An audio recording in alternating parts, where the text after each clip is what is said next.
talking about organization di sana gimana? Ada organisasi Sebenarnya yang apa nggak? sebelum gue masuk ke organisasi nih, untuk lo ngomong free campus sebenarnya juga enggak, karena Enggak juga. cukup susah sih, karena satu lu lebih harus kalau kayak di Indo kan, kalau misalnya kampusnya udah ngasih jadwal lu tinggal ngikutin doang kan. Kalau kayak gini tuh kita harus kayak ada namanya registration period sebelum semester mulai. Jadi kita registrasi kita mau kelas apa aja. Dan setelah itu kita juga ada kelas ada 1 minggu namanya add and drop period. Jadi waktu add and drop period itu kondisinya kelas udah pada mulai ya. Jadi kita kayak hitungannya window shopping kelas, ngerti gak? Oh iya, ngerti gue. Jadi kita cobain kelasnya gimana gitu kan. Kita nggak suka kelas itu, kita drop, kita ganti kelas lain. Kelas itu lu nggak suka, drop sampai lu ketemu pengen lu yang cocok di mana gitu loh. Kalau lu tanya soal organisasi itu ada, kalau di gua di Jepang sendiri itu ada, nggak di Jepang doang sih, di luar negeri itu ada organisasi tuh PPI, Persatuan Pelajar Indonesia. Iya. Itu tapi organisasi eksternal kan hitungannya. Iya. Kalau secara internal sendiri sih nggak ada ya. Oh, lu nggak ada ya? Oh, nggak ada ya? Semacam yang kayak kalau di Indo tuh BEM atau kayak himpunan-himpunan gitu, yang himpunan persekutuan mahasiswa kayak gitu tuh. Kalau himpunan mahasiswa lebih ke klub sih berarti ya. Kayak misalnya varsity club, kayak misalnya kayak soccer club, basketball club, atau kayak misalnya lu ada band, segala macam. Itu ada.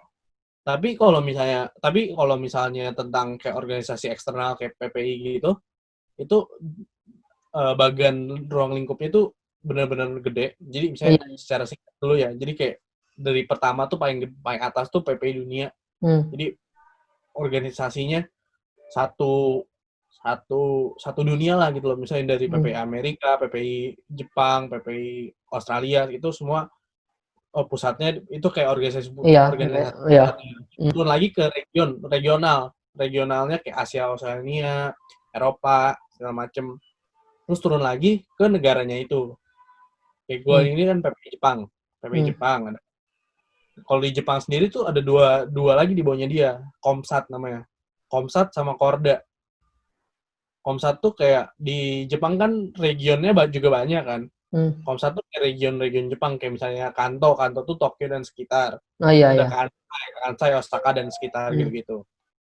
Terus kalau Korda tuh baru kayak Korda itu kebalik gue. Korda itu yang Tokyo dan sekitarnya, itu Komsat itu kayak organisasi kampusnya.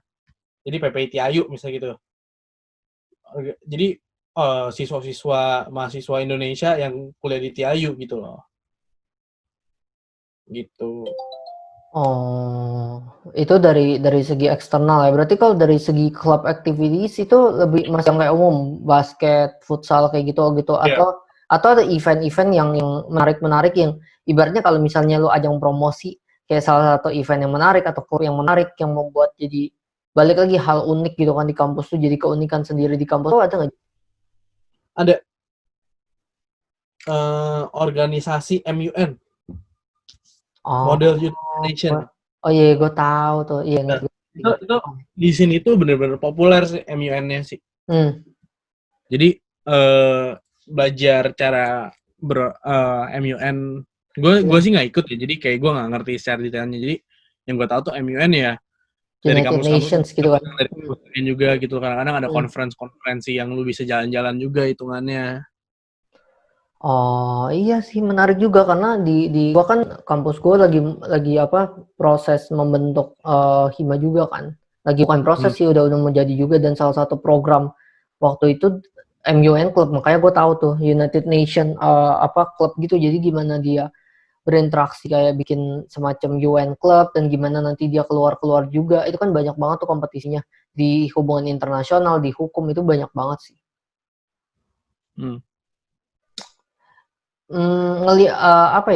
Maksudnya ngelihat dari segi kampus tuh as a global topic yang dari tadi kita bahas sama Jepang, berarti kayak sebenarnya banyak banget sih menurut gue peluang-peluang yang lo bisa ambil gitu loh dari segi tadi part-time dari si Jepangnya sendiri memberikan lu apa ya, keleluasaan untuk, nih lu bisa pilih ini, pilih ini, pilih ini, pilih ini gitu banyak. Dan dari kampus tuh juga opsi apa ya, kebebasan yang disertai dengan tanggung jawab itu sangat-sangat dinilai tinggi sih menurut gue, dengan kebebasan sebebas itu ya.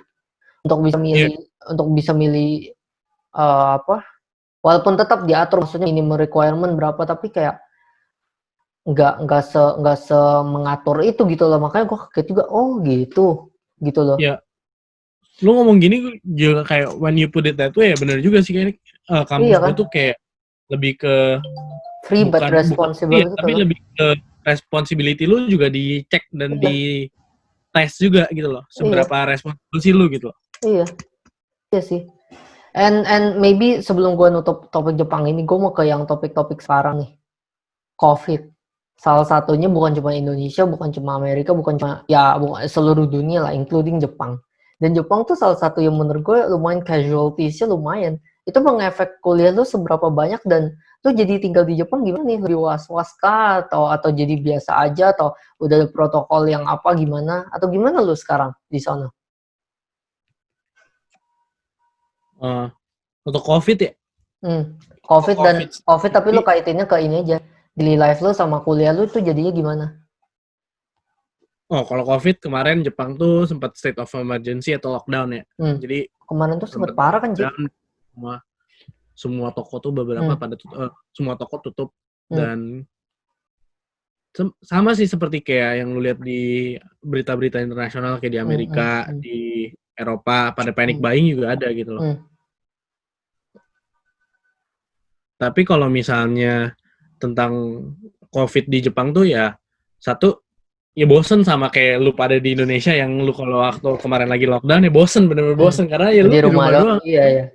Kalau lu kan di Indonesia masih bisa berinteraksi lah sama keluarga segala macem. Gue sendiri kan sini apartemen sendiri, rumah sendiri doang.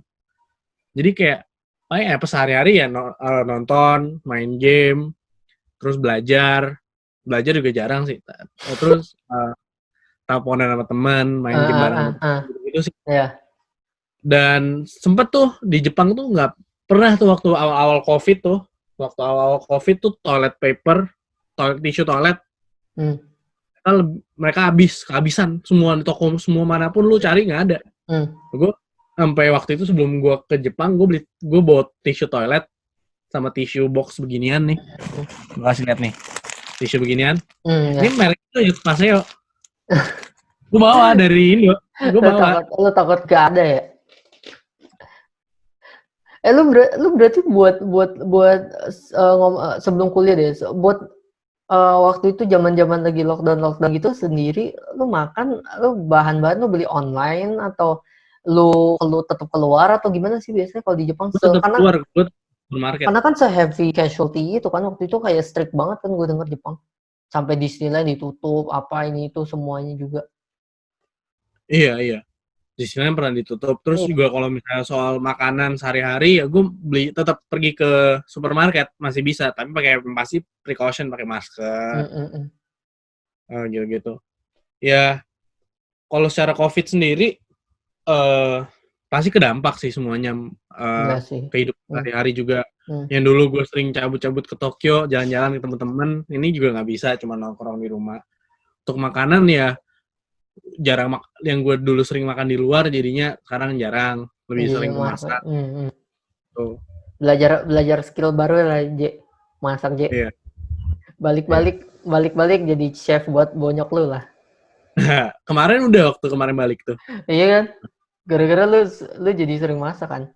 Berarti kalau misalnya talking about dari segi ini deh, karena ini masih nyambung ya, nanti gua ngeditnya biar enak deh. Kalau di Jepang nih, kita ngomongin agak lebih berhiburan dikit. Dari segi makanan sama tempat wisata, lu ada rekomendasi gak yang enak-enak? Makanan ya? Makanan tempat wisata apa gitu. Makanannya pasti khas Jepang kayak sushi, katsudon, macam udon. Ada yang beda gak sih? Kayak gini deh contohnya, misal lu bilang kalau orang dulu makan pizza misal di Indo sama di Italia kan jelas beda. Katanya kalau di Italia rasanya lebih gimana gitu. Kalau di Jepang apakah menurut lu lebih lebih enak karena itu originalnya dari situ, atau dia ada bumbu-bumbu yang beda, atau ada apa gak sih? Dan rekomendasi lo kalau orang ke Jepang tuh makan makanan itu di restoran itu, di tempat makan itu apa gitu? Dan destination place juga kalau orang mau jalan-jalan. Makanan ya, Iya. Tokyo, rekomend gue nyebut merek restoran aja ya. Yo.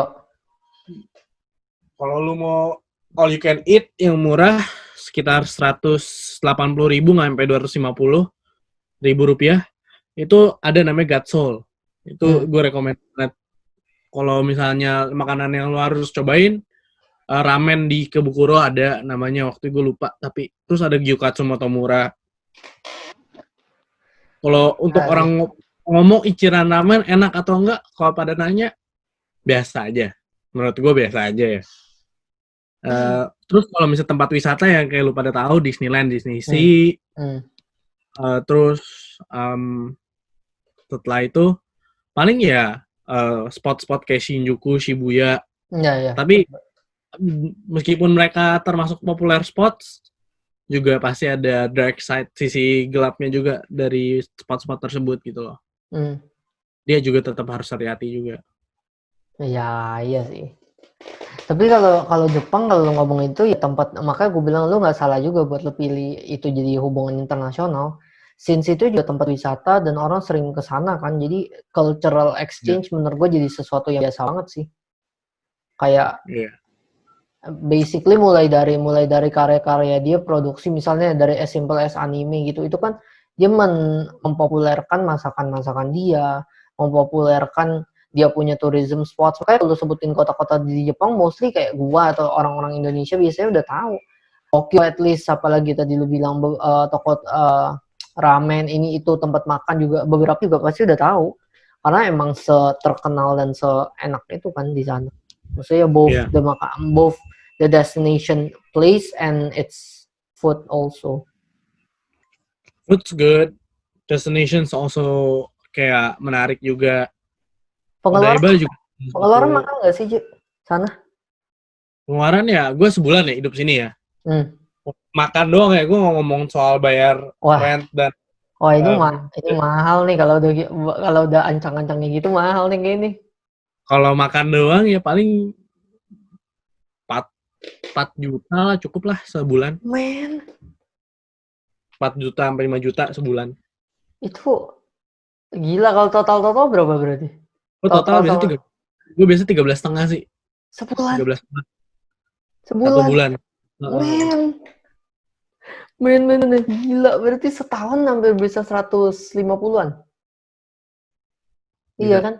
Iya, 150-an, 160 lah. Gila setahun. Men, oke. Menarik sih, menarik. Banyak insight baru dan unik dari kampus lu sama dari sisi Jepang ya, yang kita bisa kulik, yang kita bisa bahas. Pasti banyak banget sih topik-topik lebih spesifik yang kayak gue mau bahas sama lu, but maybe in another session, in another topic. Karena masih ada satu topik yang sangat menarik lagi yang mungkin kita nggak usah bahas terlalu lama. Tapi gue mau kasih overview aja untuk pandangan lu soal anak muda yang tadi kita udah bahas. Karena lu kan udah ketemu dengan banyak orang juga kan, kayak dari internasional dan semuanya itu, dan gue mau nanya-nanya pandangan lo aja soal itu, karena kita anak muda ya, kita bahas anak muda lah. Kita ngapain bahas sesuatu topik yang out of our daripada out of our capacity gitu kan. Bahas aja anak-anak muda soal. Mungkin sekarang yang baru bisa kepikiran itu dulu kan mungkin. Iya. Dulu kan. Iya, biarin aja biar orang penasaran. Ini kan kita bawa topik ringan dulu tentang kehidupan lu, tentang Jepang, dan kita lihat how it goes, dan kalau ada topik-topik menarik lagi kita bahas lah. Bahas gaming juga asik lah, bahas gaming apa kayak dibahas. Itu mungkin untuk topik selanjutnya kali ya. Iya, mantul. Oke deh, I think that's it kayaknya untuk yang ini. So, thank you, J. Thanks for the participation setelah kita beberapa kali reschedule. Dan and maybe untuk nge-close yang part ini, Lo ada tips gak untuk orang yang mau kuliah di Jepang atau tinggal di Jepang? Lo ada tips atau pesan lo buat orang-orang itu apa? Any tips? Tips kalau misalnya orang nggak ke Jepang doang ya, sebenarnya mau Ya keluar mau kuliah negeri ya. ya mau ke luar negeri atau kuliah di dan kalau mau especially ambil kuliah di Jepang tuh ada tips gak sih? Harus ngapain dulu atau apa gitu pesan lo? Ya, pesan gue sih gini, jangan down dulu sebelum mencoba ya. Karena gue sendiri pun juga waktu SMA juga nilainya juga nggak gitu bagus. Dan ya bukan Average lah ya. nilai yang top lah gitu lah. Tapi yang pasti tuh kalau misalnya emang ada opportunity buat teman-teman sekalian yang bisa keluar negeri untuk belajar kuliah atau study abroad sebentar doang, ambil sih opportunity-nya karena pengalaman yang lu bakal dapet tuh kayak priceless menurut gua. Jadi ambil opportunity itu, yang pasti juga belajarnya juga harus sungguh-sungguh juga ya di SMA.